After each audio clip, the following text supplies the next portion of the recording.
Qu'est-ce que c'est que cette journée? Non mais il y a trop d'annonces.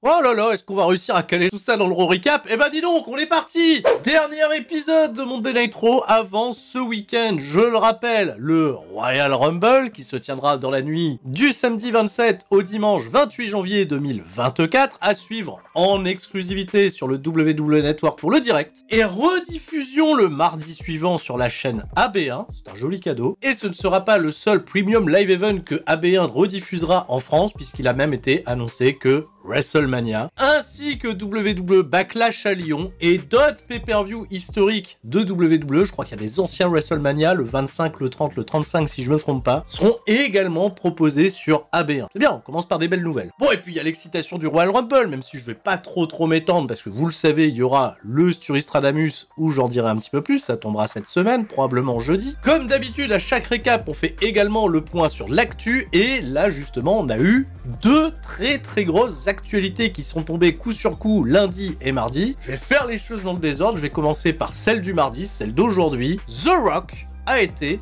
officiellement ajouté au conseil d'administration du groupe TKO. The Rock, il est un peu en quelque sorte devenu un des nouveaux dirigeants de WWE. Voilà, il rejoint le grand conseil d'administration. Je sais pas quelles incidences il y aura à ça. The Rock, sa vision du catch, le projet d'avenir et le main event de WrestleMania 40, c'est plus ça qui nous intéresse sur un point de vue créatif. Qu'est-ce que ça a changé? Bon, comme vous vous en doutez, The Rock a fait la tournée des gros médias, CNBC, ESPN. On lui a posé la question quant au main event de WrestleMania. Il a dit ok, si je dois main eventer WrestleMania contre Roman Reigns, ce sera le plus gros WrestleMania de tous les temps. Il a ajouté que ça pourrait élever la diffusion de Monday Nitro sur son nouveau diffuseur en 2025, mais là j'en dis pas beaucoup plus parce qu'on va parler de la seconde nouvelle qui est tombée ce mardi. On connaît désormais la nouvelle maison de diffusion pour Monday Nitro à partir de janvier 2025, donc rassurez-vous, il y a encore un an. Monday Nitro quittera donc officiellement USA Network, son diffuseur historique. USA Network qui n'a pas tout perdu, hein, ils ont renégocié les droits de SmackDown en direct pour 1,4 milliard de dollars à partir de la saison prochaine. Monday Nitro aux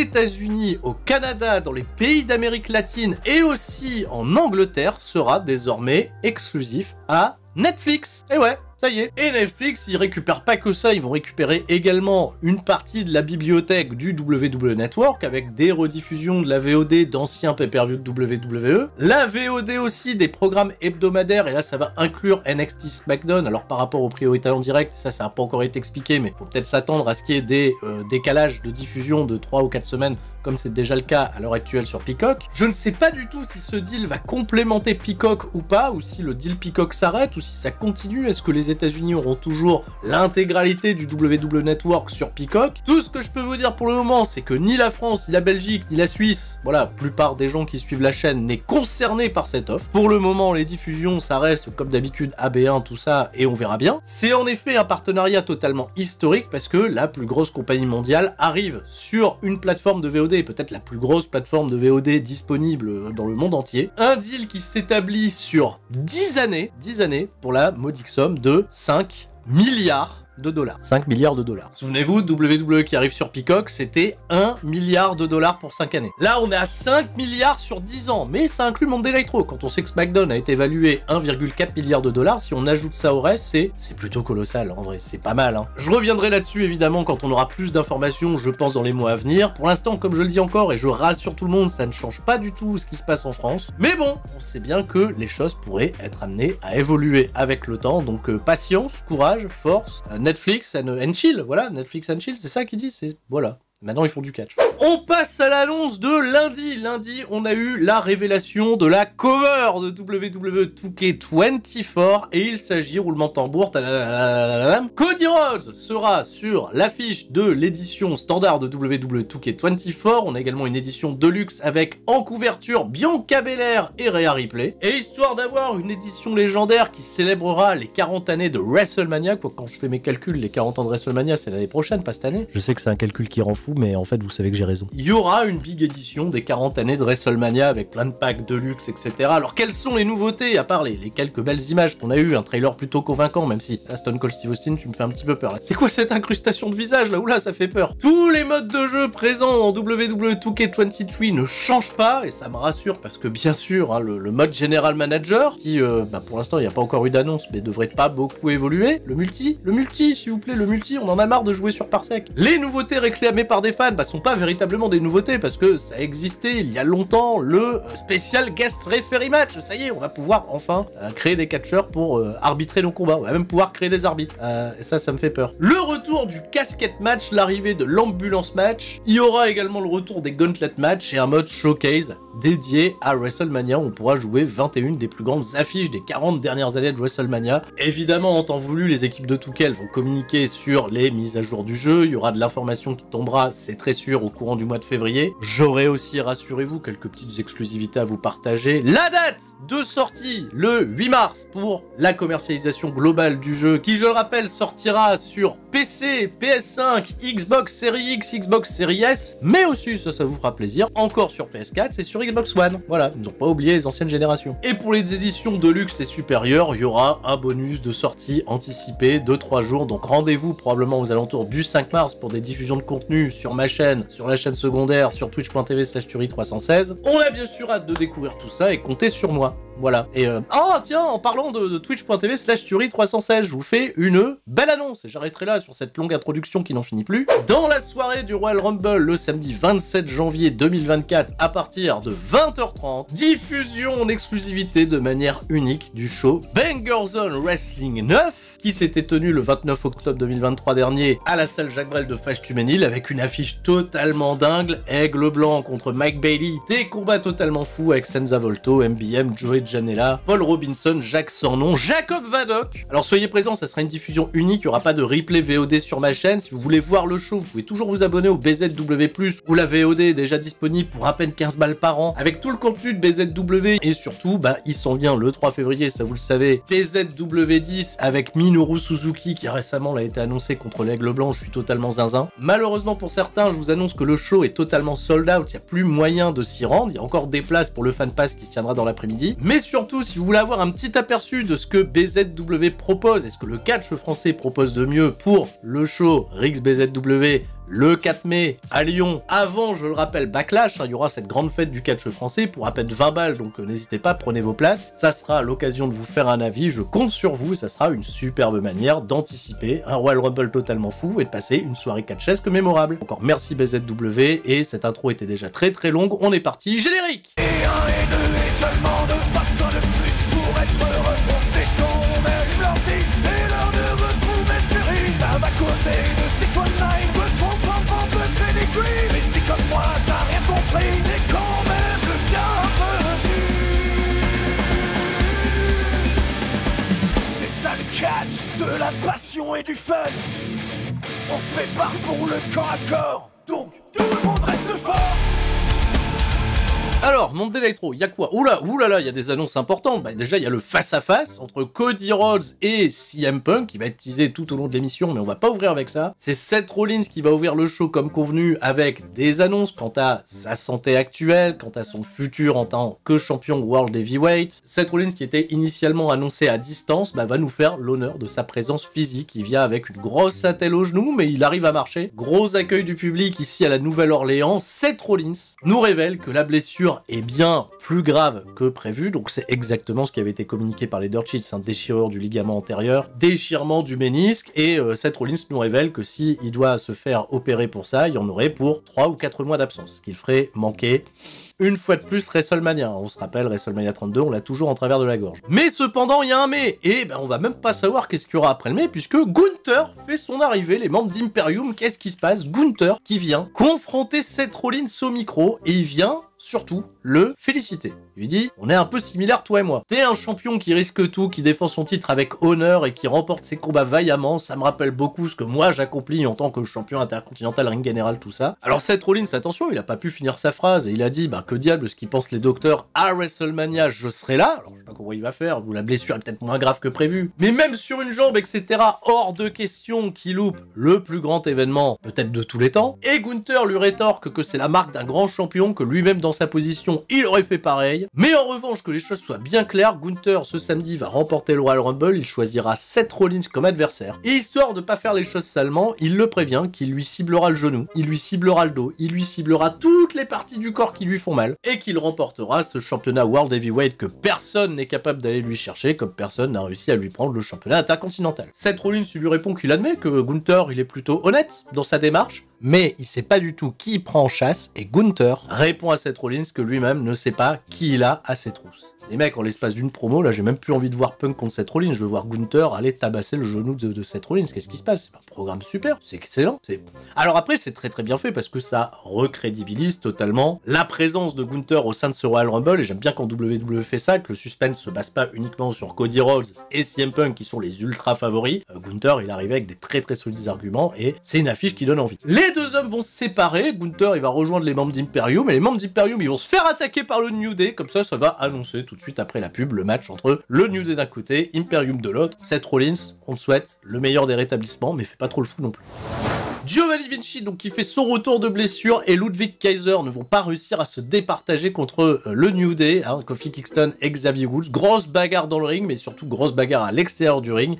Double disqualification, personne ne gagnera, mais par contre la bataille elle va se poursuivre à l'extérieur, notamment dans le public, où le New Day va réussir à repousser Imperium depuis une grosse fly case à travers des tables qui étaient en contrebas. On n'a pas envoyé de service de sécurité pour les séparer, on a juste envoyé quelques médecins pour constater les dégâts à la fin. Mais grosse bagarre, et en tout cas le public était plutôt bien derrière. On a déjà parlé de ce qu'il y aura un petit peu plus tard dans l'émission, Cody Rhodes qui confronte CM Punk, mais là surtout, ce soir, dans le main event, eh bien, figurez-vous que ça va être heel contre heel, Damian Priest contre Drew McIntyre. Ça fait longtemps que les deux hommes se courent après, qu'ils se provoquent. Et ben, on va retrouver tout de suite le Judgment Day backstage qui a assisté à la diffusion du clip pour le match. Et Rhea Ripley, elle est pas forcément contente, tu vois, que Damian Priest, il était chercher des noises à Drew McIntyre. Surtout que, rappelez-vous, c'est Rhea Ripley qui avait entrepris la collaboration entre les deux parties. Elle a été dans le bureau d'Adam Pearce et elle a appris que Finn Balor et Damian Priest devront défendre les championnats par équipe à disputer, non pas au Royal Rumble comme on s'y attendait, mais la semaine prochaine à Monday Night Raw contre DIY. Damien Priest lui dit qu'il était au courant, mais cependant, mêle-toi de tes affaires, Rhea Ripley, c'est pas parce que t'es la cover de WWE 2K24 qu'il faut que tu te la pètes et que tu prennes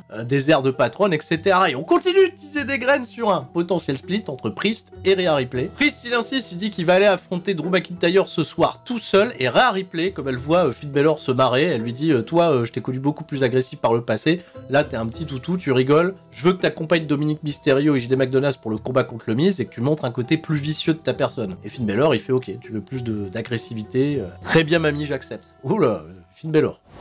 Prochain combat, pas grand chose à signaler, puisque Ivinal va battre Valhalla en 2 minutes 47. Elle est accompagnée par Maxine Dupri. Maxine, elle a distrait Valhalla, de ce fait, Ivinal a gagné. Pas de grande réaction de la part du public, mais chose logique sur le papier. Et juste après ça, pour refermer un autre chapitre, on a retrouvé Xavier Woods et Kofi Kingston backstage, rejoints et félicités par Jey Uso, parce qu'ils viennent tenir la dragée haute à Imperium. Et ça plaît beaucoup à Jey Uso, qui est bien copain avec le New Day, mais Jey Uso, ça sera encore sa seule apparition de l'épisode. Jackie Redmond, elle est arrivée pour demander plus d'informations, et bien figurez-vous que Kofi Kingston, il challenge Gunther pour un match pour le championnat intercontinental la semaine prochaine à Raw. Et Jey Uso, il reste bien sage en arrière-plan, parce qu'on attend ce que Jey Uso, il aille chercher le championnat intercontinental à un moment donné, il va juste dire hit au micro de Jackie Redmond, qui en restera totalement pantoise, peut-être bien plus pantoise que ce bon vieux Kevin Patrick, ça aussi on l'a appris, et qui visiblement commentera plus SmackDown le vendredi soir. Ils vont changer l'annonceur. Kevin Patrick, je savais pas où le caser, mais comme ça, hop, vous avez l'info. Bon, cependant, on sent bien que le programme Jey Uso Gunther va arriver, puisque Bronson Reed,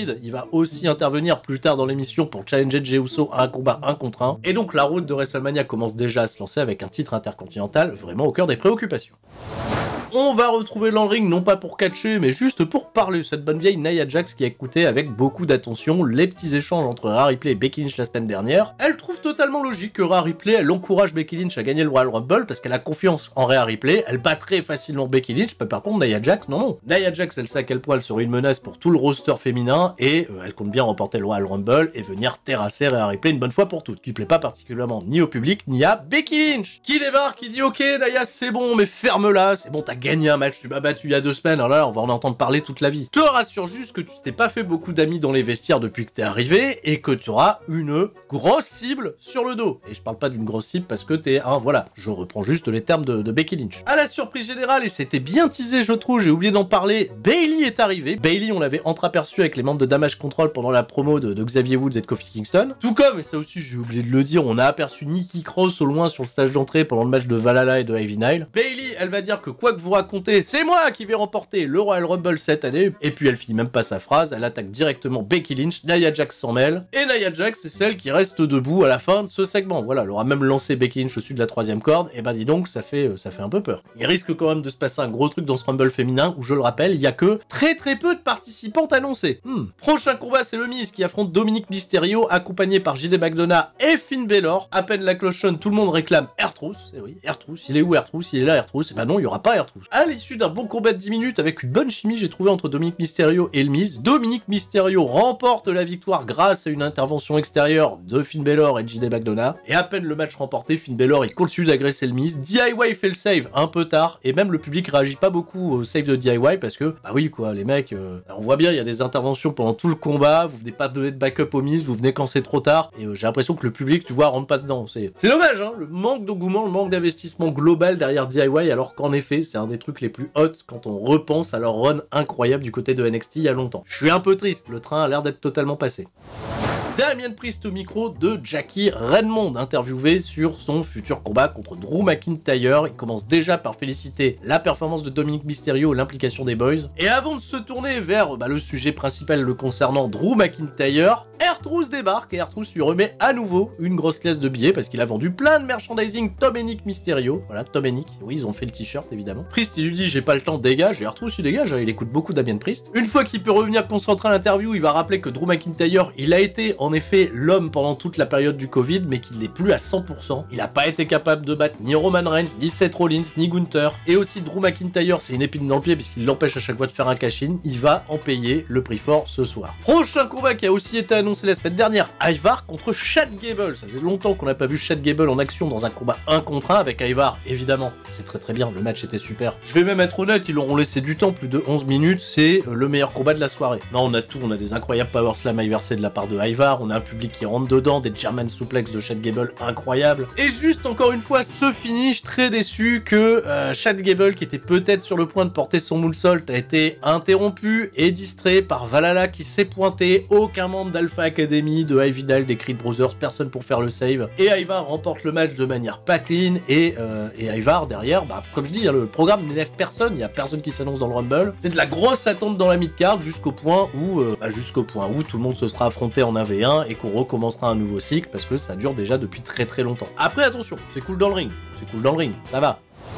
Allez, c'est le moment qu'on attendait tous, CM Punk, Cody Rhodes qui vont se confronter. On a fait rentrer les deux catcheurs qui ont eu les grosses vivas de la part du public une fois qu'ils étaient dans le ring. Même si CM Punk il a pris le micro, il a dit on peut pas profiter de ce moment encore un petit peu plus, c'est pas un peu fou ce qui se passe? Bah oui, c'est totalement fou, et puis on est en pleine saison du Royal Rumble. Alors oui, j'avoue, j'ai eu du mal à me hyper pendant longtemps parce qu'on n'a pas eu le fameux clip avec les statistiques, voilà, les meilleures statistiques du Royal Rumble. Ça y est, dernier Monday Night Raw, on a enfin eu les stats, et on a les deux favoris incontestables qui vont se confronter l'un face à l'autre et qui vont se lâcher des grosses vérités. Cody Rhodes, il commence à dire à CM Punk de quoi tu veux parler. CM Punk, il lui répond, je vais parler de ton père. Si tu arrives à CM Punk, c'est Christian Cage, c'est quoi? CM Punk, il fait une révélation importante à Cody Rhodes. Il lui a dit qu'à l'époque, son père, Dusty Rhodes, m'a appelé personnellement pour me dire, j'envoie mon fils en développement chez OVW, là où CM Punk était à l'époque, j'aimerais que tu gardes un œil sur lui et que tu t'assures à sa bonne intégration. Alors quand Dusty Rhodes se demande un truc, bah tu le fais, parce que Dusty Rhodes, c'est quelqu'un de très important. CM Punk, bien sûr, il va complimenter Cody Rhodes sur toute son évolution, tout son parcours depuis cette première journée chez OVW. Il est parti, il a fait son retour, il a remporté le Rumble, il a échoué cependant à WrestleMania. Il a acquis ce statut de grosse star, de gros main eventer, mais pas de bol pour lui, il y a quelqu'un aussi qui fait son retour, qui a au moins tout aussi fin que lui, voire plus, et qui va se dresser en travers de sa route. Cody Rhodes, il va pas se braquer sur les dernières phrases de CM Punk, c'est normal, c'est la compétition, Royal Rumble, chacun pour soi, ok, il va le remercier, parce que oui, à l'époque, il a pris soin de lui, il aurait pu se comporter avec lui comme un connard quand il est arrivé chez OVW, mais ça va. Cody, il savait bien, c'était le fils de Dusty Rhodes, il allait être traité différemment, mais pour autant, il remercie donc CM Punk, il le considère comme un ami, mais en effet, au Royal Rumble ce samedi, il n'y aura pas d'amitié qui tienne, chacun pour soi, on revient là, statu quo. CM Punk répond à ça, en effet, on n'a pas d'amis dans le Royal Rumble, j'en sais quelque chose, mais CM Punk, il va attaquer Cody Rhodes sur un autre point, sur son intégration globale, sur le fait qu'en effet, il ait tissé des amitiés, parce qu'il était le fils de quelqu'un, il était le fils de Dusty Rhodes, Il a paraphrasé une des grandes promos de Dusty à l'époque, qui en effet, fils de plombier, parti de rien, etc., pour devenir l'un des champions heavyweight les plus reconnus de sa décennie, en tout cas Dusty Rhodes, vous le savez, je vous apprends rien, grosse légende des années 80. À la différence de Cody Rhodes, CM Punk, lui, c'est le fils d'un électricien, voilà, qui était absolument pas connu, il n'est pas arrivé dans le business autrement que par son travail et son abnégation, et de ce fait, CM Punk, il se considère beaucoup plus un héritier de l'American Dream, hein, le rêve américain, que Cody Rhodes ne l'a été, hein, le fils d'eux, les pistons, tout ça. Une phrase qui va, oui,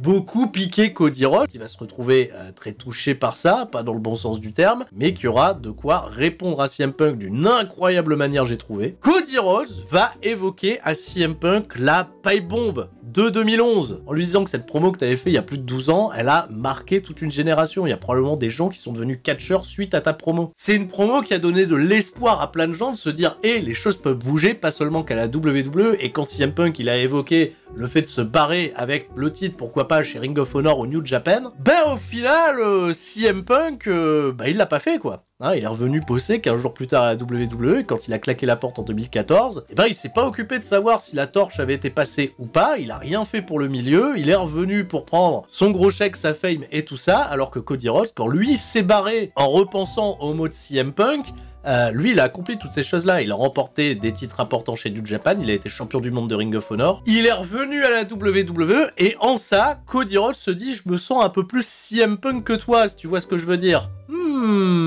Incroyable. Alors là, l'idée d'avoir rebondi là-dessus, c'était super. Là, derrière, Punk qui répond, il fait une grosse analogie avec ce qui s'était passé avec The Rock, qu'il avait privé d'un main event. Bah là aussi, tu vois, il y a une grosse star qui vient te prendre ta place pour potentiellement main eventer WrestleMania 40. Cody Rhodes y termine en disant qu'il va faire de l'élimination de CM Punk sa priorité. Les deux hommes se séparent. Enfin non, il y a petite bousculade. Cody Rhodes, il met un petit taquet à CM Punk en partant. CM Punk, il le rattrape par le veston, gros nez à nez, c'est génial. La foule est en délire. Les mecs repartent chacun de leur côté. Ils ont mis la musique de Cody Rhodes quand même, ce qui est pas banal. Et j'ai très hâte, même si, bah oui, le suspense c'est-il vraiment autour de ces deux hommes pour remporter le Rumble. J'ai beaucoup aimé ce que j'ai vu avec Gunther en début de show. WWE, c'est leur mission, quoi qu'il en soit, de nous faire grimper le doute, et de tout ça, de ces Rumble matchs, on en reparlera bien sûr dans le Sur Stradamus. Je vais pas m'étendre, j'ai juste pris un gros pied à regarder cet échange qui était très attendu.